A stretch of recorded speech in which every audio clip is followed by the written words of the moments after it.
నమస్తే వార్తలకి స్వాగతం. వివరాల్లోకి వెళితే జగన్ ప్రతిపక్షంలో ఉన్నప్పుడు పోలవరం నిర్వాసితులకు 10 లక్షల పరిహారం ఇస్తానన్నారని అధికారంలోకి వచ్చాక పైసా కూడా విదిల్చలేదని ఏపీ సీఎం చంద్రబాబు విమర్శించారు. పోలవరం ప్రాజెక్టు సందర్శనలో భాగంగా నిర్వాసితులతో ఆయన ముఖాముఖి నిర్వహించారు. వారి సమస్యలను సీఎం అడిగి తెలుసుకున్నారు. ఈ సందర్భంగా మాట్లాడుతూ అంతకుముందు ఏరియల్ వ్యూ ద్వారా ప్రాజెక్టు ప్రాంతాన్ని చంద్రబాబు పరిశీలించారని, వరదలు వచ్చినప్పుడు అప్పటి సీఎం జగన్ పట్టించుకోలేదన్నారు. రైతులు త్యాగం చేసి పోలవరం కోసం భూములు ఇచ్చారని, వారిలో కొందరికి మొదట్లో చాలా తక్కువ పరిహారం ఇచ్చారన్నారు. 829 కోట్లు నేరుగా నిర్వాసితుల ఖాతాలో వేసిన ఘనత మా ప్రభుత్వానిదని సీఎం అన్నారు.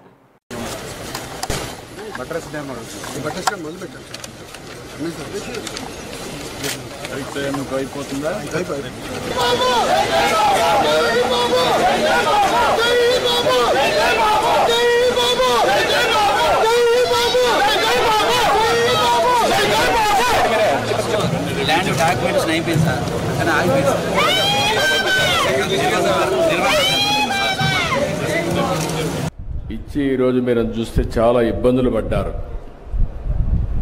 ఇంత మునుపు కూడా ఒకసారి మీరు చూస్తే చాలా తక్కువ డబ్బులు ఇస్తే ఆ రోజు నేను వచ్చినప్పుడు భారీగా పెంచి ఇమ్మీడియట్గా ఆ రోజు చూస్తే 14-19లో 4,311 కోట్ల రూపాయలు మీకు చెల్లించిన ప్రభుత్వం ఆనాటి ఎన్డీఏ ప్రభుత్వం, తెలుగుదేశం అని చెప్పి కూడా నేను మీ అందరికీ విజ్ఞప్తి చేస్తున్నా.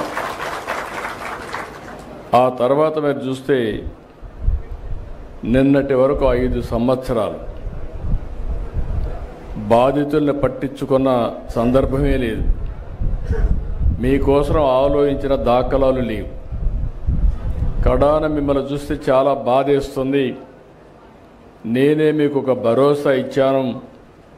దానికి కూడా కారణం మీరు చూస్తే 7 మండలాలు తెలంగాణలో ఉండే మండలాలు విభజన జరిగిన తర్వాత మొట్టమొదటిసారిగా ప్రధానమంత్రి గారితో మాట్లాడి ఈ పోలవరం ప్రాజెక్టు పూర్తి కావాలంటే 7 మండలాలు ఆంధ్రప్రదేశ్కి ఇస్తే తప్ప సాధ్యం కాదని ఒప్పించి ఆ రోజు ఈ మండలాలు తీసుకొచ్చాం. అది నాకు ఒక నైతిక బాధ్యత అని చెప్పి కూడా నేను మీకు తెలియజేస్తున్నా. అందుకే ఎప్పుడు కూడా నేను వీలైనంత వరకు మీకు న్యాయం చేయాలి, అన్ని విధాలు ఆదుకోవాలని చెప్పి ముందుకు పోయాం. ఈరోజు కూడా ఈ ప్రభుత్వం వచ్చిన తర్వాత 828 కోట్ల రూపాయలు మీ అకౌంట్లో వేసామంటే అది మాకుండే మీ మీద ప్రేమ, కమిట్మెంట్ అని చెప్పి కూడా నేను మీకు తెలియజేస్తున్నా. నాయకులు చాలా విషయాలు చెప్తూ ఉంటారు. ఫ్రీగా వచ్చింది కాబట్టి ఆ రోజు మీరు చూస్తే అపోజిషన్లో ఉన్నాడు కాబట్టి 10 లక్షలు ఇస్తామని అనౌన్స్ చేసి వెళ్ళిపోయాడు. ఇచ్చాడా నేను అడుగుతున్నా. 5 ఏళ్ళు ఒక పైసా ఇచ్చాడా అని అడుగుతున్నా. వరదలు వస్తే మిమ్మల్ని చూశారా అని అడుగుతున్నా. మీకు వరదలు వస్తే ఎన్టీఆర్ మెమోరియల్ ట్రస్ట్ ద్వారా కాస్తో కోస్తో డబ్బులు మొబిలైజ్ చేసి ఆ రోజు నెహ్రూ కూడా ఇక్కడే ఉన్నాడు.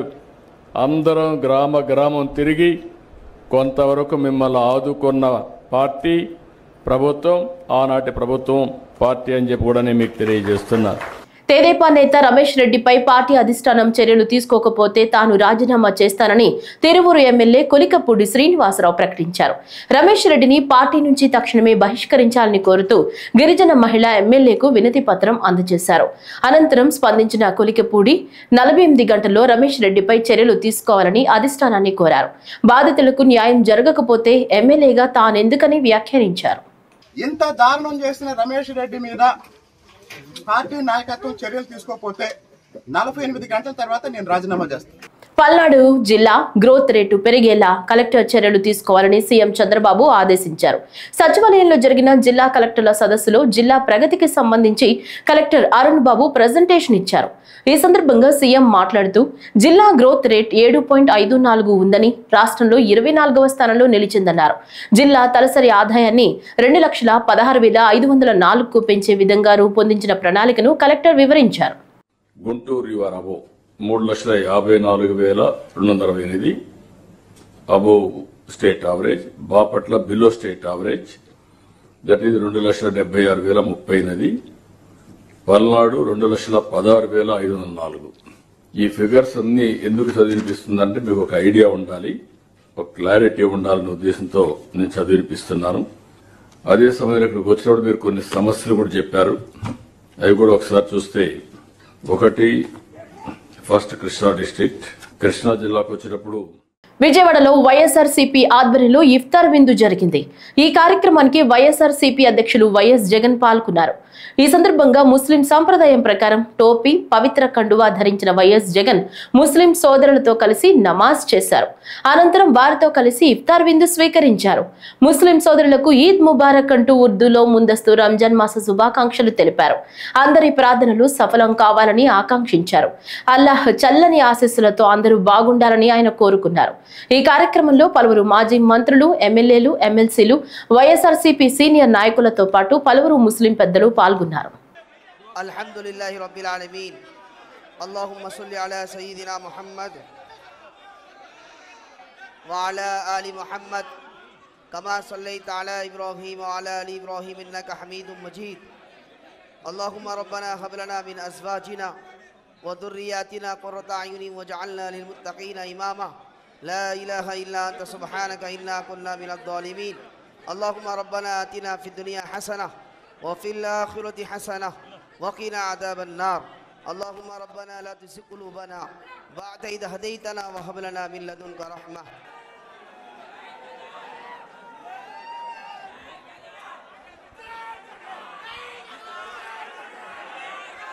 సోదర సోదరులకు అందరికీ కూడా నా హృదయపూర్వక ధన్యవాదాలు తెలియజేసుకుంటూ, మరియు ముఖ్యంగా మన ప్రియతమ నాయకుడు మరి మాజీ ముఖ్యమంత్రి శ్రీ వైఎస్ జగన్మోహన్ రెడ్డి గారికి సాదరంగా ఆహ్వానిస్తూ, మరి ఈరోజు ఈ కూటమి ప్రభుత్వం ఏం చేస్తుంది మైనార్టీలకని చెప్పి, మరి ఈరోజు ఒకటే టైం లేదు కాబట్టి ఒక విషయం చెప్పదలుచుకున్నాను.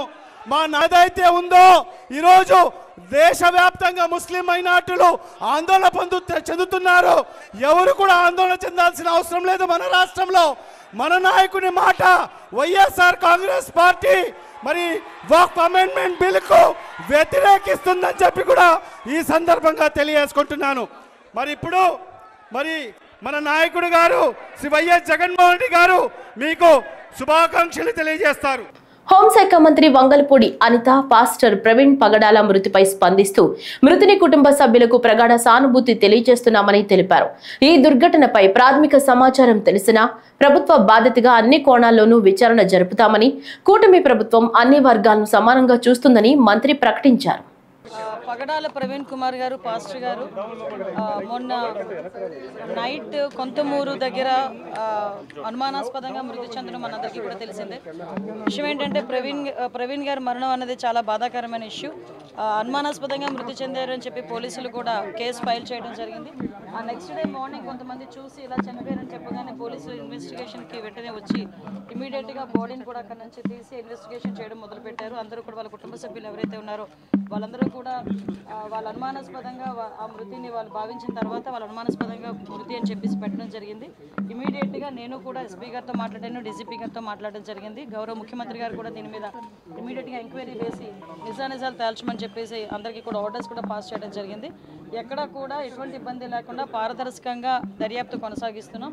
ఆల్రెడీ పోస్ట్ మార్టం కూడా ఈరోజు రాజమండ్రి అక్కడ జరుగుతుంది, రాజమండ్రిలో జరుగుతుంది పోస్ట్ మార్టం కూడా. సో ఎవరు కూడా దీని మీద ఎటువంటి అపోహలు పెట్టుకోవద్దు. డెఫినెట్గా ఏదైతే వాళ్ళు కోరారో క్రైస్తవ సంఘాలన్నీ కూడా చాలామంది వచ్చి అక్కడ డిమాండ్ కూడా చేశారు. డెఫినెట్గా అన్ని కోణాల నుంచి కూడా దాన్ని మేము యాక్సిడెంట్గానే పరిగణించట్లేదు. అలాగే అన్ని కోణాల నుంచి కూడా దర్యాప్తు కొనసాగిస్తాము. నియర్ బై ఉన్న సీసీ క్యామ్స్ అన్నింటినీ కూడా పోలీసుల ఫుటేజ్ కూడా తీసుకుంటున్నారు. అదేవిధంగా టవర్ డంప్ని తీసుకుంటారు, సీడియాస్ ఆ నియర్ బై ఉన్న సీడియాస్ అవన్నీ కూడా తీసుకుంటున్నారు. అన్ని కోణాల్లోని కూడా ఎంక్వైరీ చేస్తున్నాం. ఒక టీంను కూడా దీనికి డిప్లాయ్ చేయడం జరిగింది. దీని మీద దయచేసి నేను ఏం చెప్తున్నానంటే ఇది మతపరమైన ఇష్యూ. దీని మేము చేసే పని డెఫినెట్గా చాలా ట్రాన్స్పరెంట్గా చేస్తున్నాం. దీని మీద ఎటువంటి అపోహలు పెట్టుకోవద్దని మనస్ఫూర్తిగా నేను తెలియజేస్తున్నానండి. దీని మీద ఎటువంటి రాజకీయాలు కూడా దీని మీద పని చేయకూడదని నేను కోరుకుంటున్నాను. ఎందుకంటే ఇది ఒక పాస్టర్ గారి తాలూకా మృతికి సంబంధించిన ఇష్యూ. దీన్ని మేము చాలా క్లారిటీగా క్లియర్గా దీన్ని ఎంక్వైరీ చేయడానికి కూడా మేము సిద్ధపడ్డాం. డిఎస్పీ లెవెల్ ఆఫీసర్ ఈరోజు దాన్ని ఎంక్వైరీ చేస్తున్నారండి. కొవ్వూరు డిఎస్పీ గారు దీనికి ఎంక్వైరీ ఆఫీసర్ కింద కూడా ఎస్పీ గారు నియమించడం జరిగింది. అది నిన్ననే నియమించడం జరిగింది. దీని మీద అన్ని విషయాలు కూడా నేను డిఎస్పీ గారితో కూడా మాట్లాడాను. ఎవరైతే ఎంక్వైరీ ఆఫీసర్ ఉన్నారో ఆ ఎంక్వైరీ ఆఫీసర్ గారితో కూడా నేను మాట్లాడడం జరిగింది. ఎస్పీ గారితో మాట్లాడాను, డీసీపీ గారితో మాట్లాడాను, అందరితోనే మాట్లాడి ఇన్ఫర్మేషన్ తెప్పించుకొని ఎప్పటికప్పుడు మానిటర్ కూడా చేసుకుంటున్నాం. వాళ్ళ కుటుంబ సభ్యులు కూడా నా ప్రగాఢ సానుభూతిని తెలియజేస్తున్నా. కానిస్టేబుల్ పోస్టుల భర్తీ ప్రక్రియను తక్షణమే ప్రారంభించి మెయిన్స్ రాత పరీక్షలు నిర్వహించాలని, హోంగార్డు రిజర్వేషన్లు తగ్గించి పాత పద్ధతిలోనే భర్తీ చేయాలని డివైఎఫ్ఐ రాష్ట్ర కార్యదర్శి జి రామన్న డిమాండ్ చేశారు. కాకినాడ బాలాజీ చెరువు సెంటర్ నుంచి జిల్లా కలెక్టర్ వరకు ధర్నా నిర్వహించారు. ఈ సందర్భంగా మాట్లాడుతూ గత ప్రభుత్వం ఇచ్చిన 6,100 పోలీస్ కానిస్టేబుల్ నోటిఫికేషన్ లో 95,208 మంది పోలీస్ అభ్యర్థులు ప్రాథమిక పరీక్ష రాసి అర్హత సాధించారని తెలిపారు. వీరికి తర్వాత జరగాల్సిన దేహదారుఢ్య పరీక్షలు, మెయిన్స్ రాత పరీక్షలు ఇప్పటి వరకు నిర్వహించలేదని ఆవేదన వ్యక్తం చేశారు. గత ప్రభుత్వం ఏదైతే హోంగార్డులకు రిజర్వేషన్లు సివిల్ 8 నుంచి 15%, ఏపీఎస్సీ 15 నుంచి 25% పెంచడం వల్ల నిరుద్యోగులకు తీవ్ర ఇబ్బంది కలుగుతుందని తెలిపారు.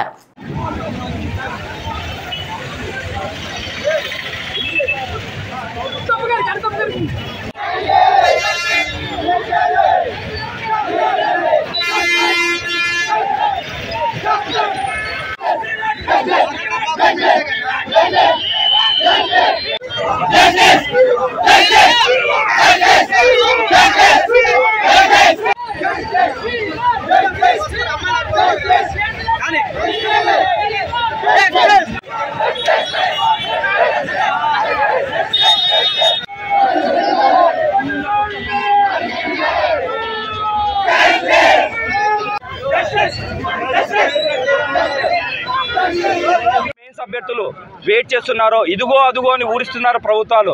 దయచేసి మా పరిస్థితిని, మా ఆర్థిక పరిస్థితిని మీరు అర్థం చేసుకొని కేసులు ఏవైతే పెండింగ్లో ఉన్నాయో ఆ కేసులన్నింటినీ మీరు త్వరగా పరిష్కరించి ఈ ఒక్క నోటిఫికేషన్ పూర్తి చేయాలి. ఏదైతే హోంమంత్రి గారు గత అసెంబ్లీ సెషన్లో చెప్పారో 1.5 monthలో ఈ నోటిఫికేషన్ క్లియర్ చేస్తాము, ఆ తర్వాత 10,000 ఉద్యోగాలు ఇస్తామని చెప్పారో ఆ మాట కట్టుబడి ఈ కేసులన్నీ త్వరగా క్లియర్ చేసి మా అభ్యర్థులందరికీ న్యాయం చెప్పిస్తున్నాం. అన్న ఫీజులు కట్టలేక, ఇంటికి వెళ్ళలేక, తెలిసిన వాళ్ళకి సమాధానం చెప్పాలి, నరకయాతన అనుభవిస్తున్నామన్నా. ఇంతకంటే ఘోరమైన పరిస్థితి వరకు రాకూడదని కోరుకుంటా అన్న.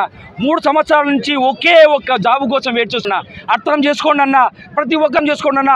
ఒక్క జాబు కోసం ఎవడైనా 3 సంవత్సరాలు ఈ చరిత్రలో వెయిట్ చేసిన బాధ ఉన్నాయంటే అది ఒక మెయిన్స్ వాడిని మాత్రమే చెందుతుందని తెలియజేస్తున్నాను. మా అభ్యర్థి పరిష్కరించాలని చెప్పేసి మేము కోరుతున్నామన్నా. అందరికీ నమస్కారం. నా పేరు జి రామన్న, డివైఎఫ్ఐ రాష్ట్ర కార్యదర్శి. ఈరోజు కాకి పట్టణంలో పీసీ యాస్పిరెంట్స్ ఎర్రని ఎండలు లెక్క చేయకుండా మాకు న్యాయం చేయండి, మాకు ఎగ్జామ్ పెట్టండి అని చెప్పి నిలదీస్తూ ఎండలో గొంతెత్తి నిలదీస్తూ ర్యాలీ నిర్వహించారు. అలాగే అక్కడ కార్యాలయం ముందు ఈరోజు నిరసన చేస్తా ఉన్నాం. మేము ఈ ప్రభుత్వం అడుగుతున్నాం, గడిచిన 10 నెలల్లో 3 ఏళ్ళు అవుతోంది నోటిఫికేషన్ వచ్చి 6,100 ఉద్యోగాలకు. ఇప్పుడు దాకా మెయిన్స్ ఎగ్జామ్ పెట్టడానికి రాష్ట్ర ప్రభుత్వం తీసుకున్న చేమిటి అని చెప్పి అడుగుతున్నాం. 3 ఏళ్ళు అవుతోంది నోటిఫికేషన్, దీనికి దిక్కు లేదు. నిన్న కాక మన హోంమంత్రి గారు మరో 14,000 ఖాళీ పోస్టులు ఉన్నాయి కానిస్టేబుల్ అని చెప్తా ఉన్నారు. ఎవరిని మోసంకి అన్న లోకేష్ అన్న పాదయాత్రలో పీసీ యాస్పిరెంట్స్ మేమందరం పోయి అడిగితే వెంటనే పరిష్కారం చేస్తాం ప్రభుత్వం వచ్చిన వెంటనే అన్నారు. 10 నెలలు అవుతా ఉంది, అదిగో ఇదిగో అని చెప్పి నిరుద్యోగులతో ఉన్నారు. అందుకని మేము స్పష్టమైన డిమాండ్, కోర్టు కేసులని పరిష్కరించి మెయిన్స్ ఎగ్జామ్ నిర్వహిస్తారు. ఇప్పుడు నిర్వహిస్తారని మేము అడుగుతున్నాం. తక్షణమే ఉద్యోగుల యొక్క ఆవేదనను, ఆందోళన అర్థం చేసుకుని మెయిన్స్ ఎగ్జామ్ పెట్టకపోతే ఇదే స్థాయిలో రాష్ట్రంగా రోడ్డుకు వస్తా, అప్పుడు ఈ రాష్ట్ర ప్రభుత్వమే బాధ్యత వలసి ఉంటుందని చెప్పి ఈ సందర్భంగా మేము డివైఎఫ్ఐగా హెచ్చరిక చేస్తూ తక్షణమే సమర్పించాలని చెప్పి మేము అడుగుతున్నాం. ఈ నెల చివరిలో కనుక మీ మీద రూట్ మ్యాప్ చెప్పకపోతే ఏప్రిల్ 1 నుంచి డివైఎఫ్ఐ ఆధ్వర్యంలో రోడ్ల మీదకి వస్తాం, అన్ని జిల్లాలో ఆందోళన చేస్తామని ఈ సందర్భంగా తెలియజేస్తున్నాం. నుంచి పీసీ కానిస్టేబుల్ ప్రిపేర్ అవుతున్నాను. మేము 3 సంవత్సరాలుగా ఇక్కడే వెయిట్ చేస్తున్నాం కానిస్టేబుల్ ఎగ్జామ్ కోసం. అయితే ఎప్పుడైతే 2023లో కంప్లీట్ చేశారు, 25లో మన ఈవెంట్ మరి మెయిన్స్ ఎప్పుడు కవర్ చేస్తారో మాకు తెలియట్లేదు. మేము శాంతియుతంగానే నిరసన తెలియజేస్తున్నామండి. మాకు అన్ని కేసులు త్వరగా క్లియర్ చేసి మాకు త్వరగా మెయిన్స్ ఎగ్జామ్ పెట్టి చూడండి. మేము ప్రభుత్వానికి మీ మీడియా తరఫున విన్నపం చేస్తున్నాము. మేము ఇది పరిస్థితులు అస్సలు బాగోట్లేదు. ప్రతి ఒక్కరు కూడా ఇక్కడ ప్రతి తల్లి తండ్రి కూడా రెక్టెడ్ డొక్కాడిని బండి మీరు కంపల్సరీ మాకు ఏదో ఒకటి న్యాయం చేయాలని మీడియా తరఫున మీకు దీపం 2.0 పథకం తొలి గ్యాస్ సిలిండర్ కోసం మార్చి 31 వరకే సమయం ఉందని ఏపీ పౌర సరఫరాల శాఖ మంత్రి నాదెండ్ల మనోహర్ తెలిపారు. మహిళలకు ఏడాదికి 3 ఉచిత గ్యాస్ సిలిండర్లు ఇస్తామన్న హామీని కూటమి ప్రభుత్వం నిలబెట్టుకుందని చెప్పారు. ఇప్పటి వరకు 98 లక్షల మంది తొలి ఉచిత గ్యాస్ సిలిండర్లను వినియోగించుకున్నారని చెప్పారు. To all the district collectors, e-KYC of the ration cards has to be completed by March 31st. There are about 4 or 5 districts which are still around 87%. Request all of you to please act on the data that is being shared by department. ముఖ్యమంత్రి గారి నాయకత్వంలో దీపం 2 పథకం కూడా చాలా అద్భుతంగా మనం ప్రజలకు తీసుకెళ్ళగలం. ఇప్పటివరకు 98,25,483 గ్యాస్ బుకింగ్స్ చేయగలిగాం. ఇందులో కేవలం అంటే ఇప్పటివరకు మనం ఖర్చు పెట్టింది 756,52 లక్షలు. Only 14,047 cases have failed payment. So that data also is being shared with all the district collectors. Request you to please pay attention on that. The next phase of Deepam 2 begins on April 1st. So I request you all to please try and expedite the remaining bookings that are possible before 31st of March. So it will enable us to reach a higher target. So thank you for all your support. Thank you, sir. కూటమి ప్రభుత్వం ఏర్పాటైన నాటి నుంచి తిరుమల పవిత్రతను దెబ్బతీసేందుకు కుట్ర జరుగుతుందని వైఎస్ఆర్సీపీ అధికార ప్రతినిధి మాజీ టీటీడీ చైర్మన్ భూమన కరుణాకర్ రెడ్డి మండిపడ్డారు. తిరుపతి క్యాంపు కార్యాలయంలో మీడియాతో మాట్లాడుతూ పవిత్రమైన పాప వినాశనం జలాల్లో బోటింగ్ నిర్వహించడం శ్రీవారి భక్తుల మనోభావాలను దెబ్బతీయడమేనని ఆగ్రహం వ్యక్తం చేశారు. ఈ బోటింగ్ పర్యాటకం కోసం చేశారా లేక చట్ట వ్యతిరేక కార్యకలాపాలపై నిఘా కోసం చేశారా అనే దానిపై టీటీడీ స్పష్టత ఇవ్వాలని డిమాండ్ చేశారు. వైఎస్ఆర్ కాంగ్రెస్ పార్టీ పాలనలో ఆలయ పరిపాలన పరిసరాలన్నీ కూడా భ్రష్టుపట్టాయి అని ప్రచారం చేసుకొని ఓట్లు దండుకున్నటువంటి కూటమి నాయకులు అధికారంలోకి వచ్చిన తర్వాత వెంకటేశ్వర స్వామి ఆలయాన్ని ఎంతగా దుర్వినియోగం చేస్తున్నారో, భ్రష్టాచారం పట్టిస్తున్నారో లోకమంతా కూడా అర్థం చేసుకుంటున్నది. నిన్న పాప వినాశనం డ్యాంలో తిరుమల చరిత్రలోనే మొదటిసారిగా బోటింగ్ జరిగింది. దానికి సంబంధించి మొత్తం ఒక్కసారిగా వార్త బగ్గుమనేలో సరికి దాని మీద ఎలా వివరణ ఇవ్వాలనో అర్థం కాకుండా అటవీ శాఖ సిబ్బంది బోటింగ్కు సంబంధించిన ట్రయల్ రన్ జరుగుతున్నది అని చెప్పినట్టుగా తెలుగుదేశం పార్టీ మద్దతు పత్రికలే చాలా స్పష్టంగా రాసినాయి. ఫారెస్టు అధికారులు ఈ రకంగా ఇక్కడ పర్యాటక క్షేత్రంగా మార్చాలన్న ఉద్దేశంతో బోటింగ్ ట్రయల్ను నిర్వహించటం జరిగింది అని వెంటనే దాని మీద దుమారం లేచే లోపల దాని మీద ఫారెస్ట్ జిల్లా అధికారి అయినటువంటి వివేక్ అనే ఆయన జిల్లా అటవీ శాఖ అధికారి డ్యాంలో చట్ట వ్యతిరేక కార్యక్రమాలు జరుగుతున్నాయి కనుక సమాచారం అందింది కనుక మేము తనిఖీల కోసమని బోటులు వాడినాము అని ఆయన ప్రకటన అమాయకంగా ఒకటి వదిలినాడు. తిరుమల తిరుపతి దేవస్థానాలకు సంబంధించిన అటవీ ప్రాంతం, దానికి సంబంధించి తిరుమల తిరుపతి దేవస్థానానికి కూడా అటవీ శాఖ అధికారులు కూడా ఉంటారు. మరి ఈ వివేకనాయన ఏ అటవీ శాఖ అధికారో ఆయన ఎలా ఒకవేళ టీటీడీకి సంబంధించిన అటవీ శాఖ అధికారి అయితే ఆ స్థాయి అధికారి కాదు వివరణ ఇవ్వాల్సింది. దానికి ఎగ్జిక్యూటివ్ ఆఫీసర్ అడిషనల్ ఈఓ వివరణ ఇచ్చి ఉండాలి.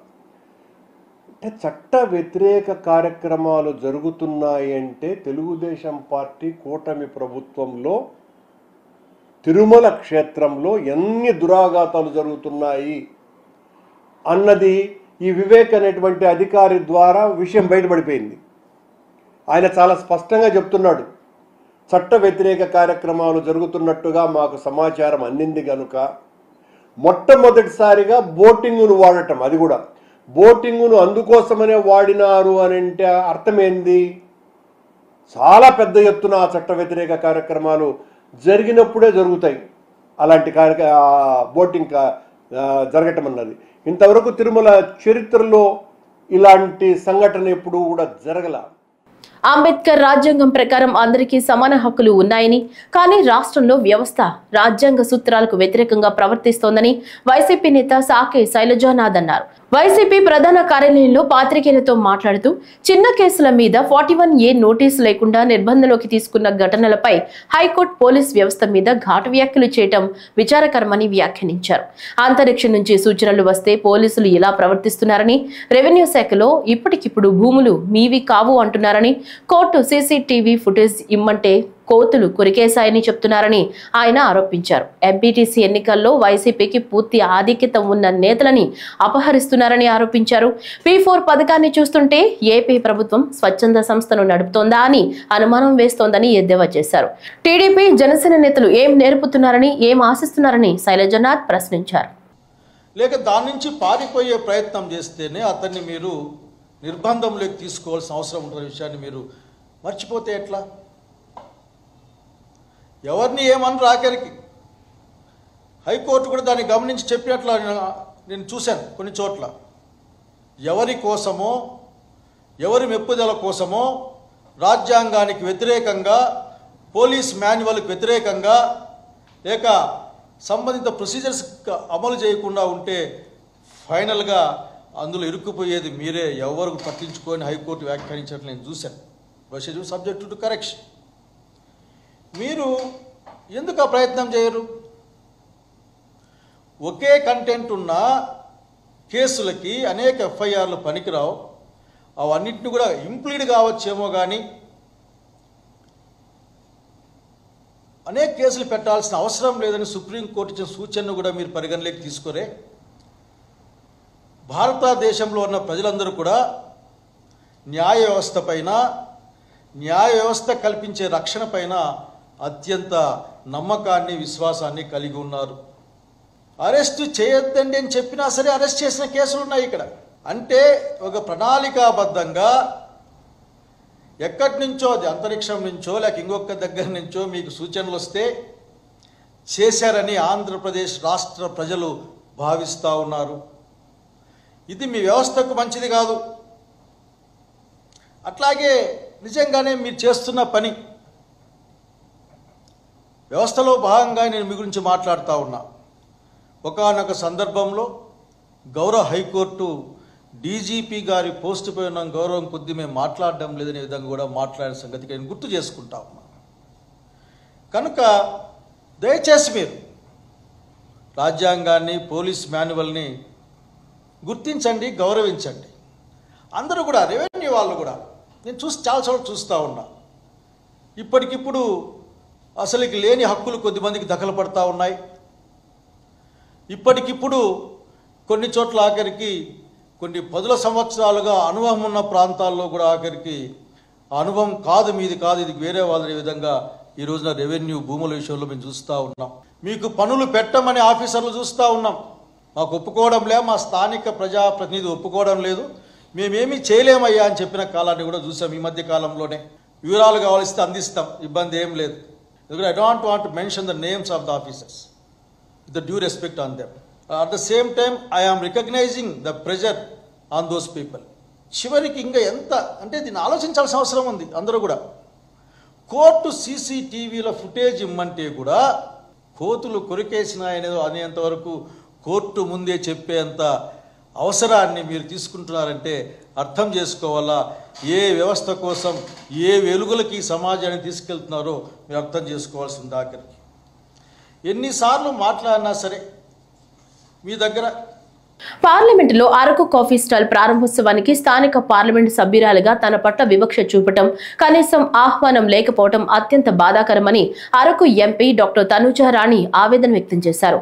ఢిల్లీలో ఎంపీలు పిల్లి సుభాష్ చంద్రబోస్, గొల్ల బాబురావులతో కలిసి మీడియాతో మాట్లాడుతూ ప్రజాస్వామ్యానికి దేవాలయం లాంటి పార్లమెంట్లోనే అణగారిన, వెనుకబడిన వర్గాలకు అవమానం జరగటం దారుణమన్నారు.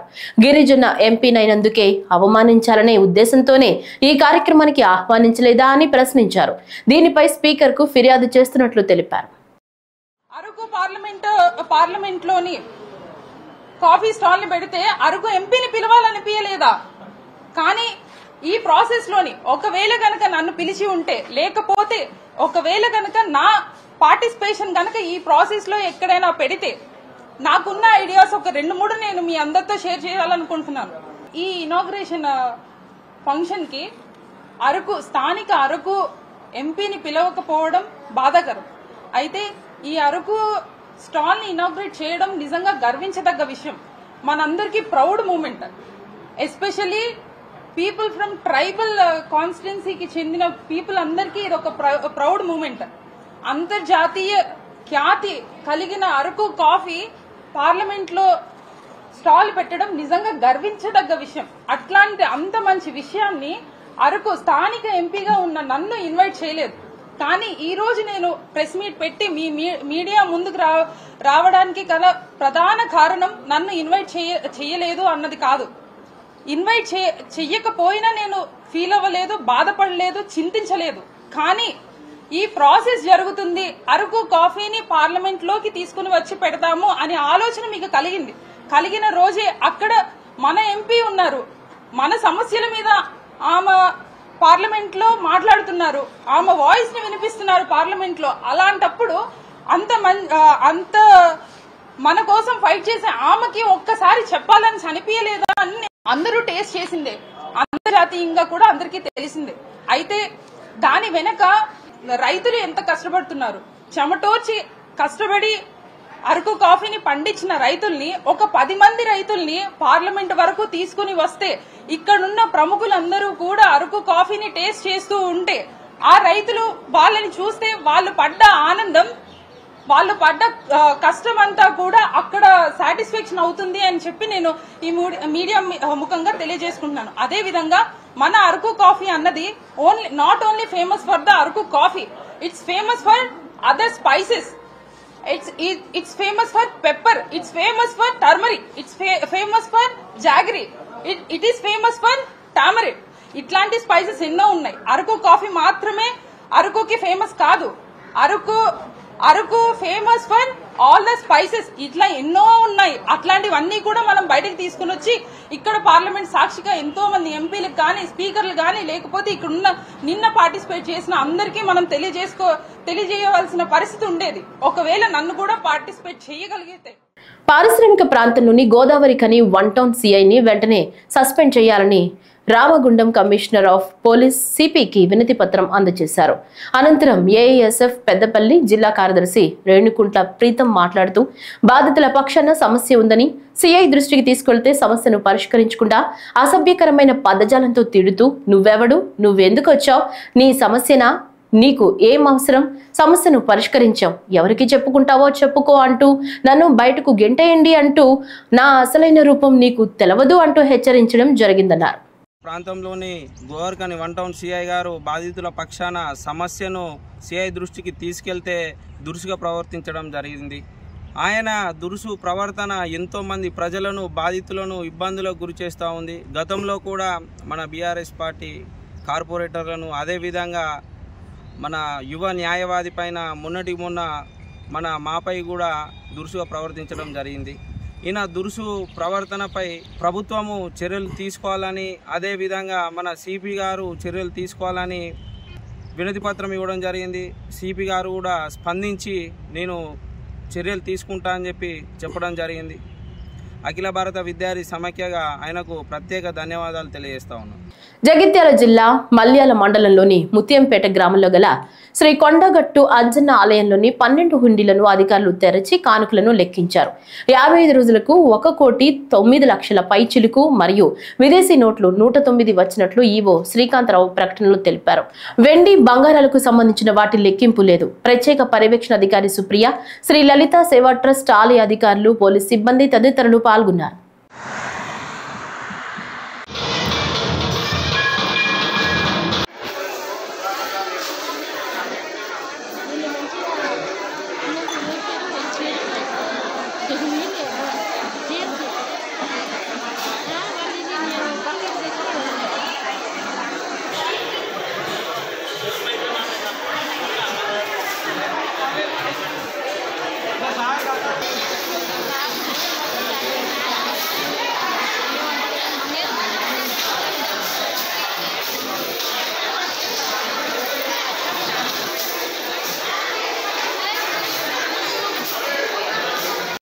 ఈ వార్తలు ఇంతటితో సమాప్తం.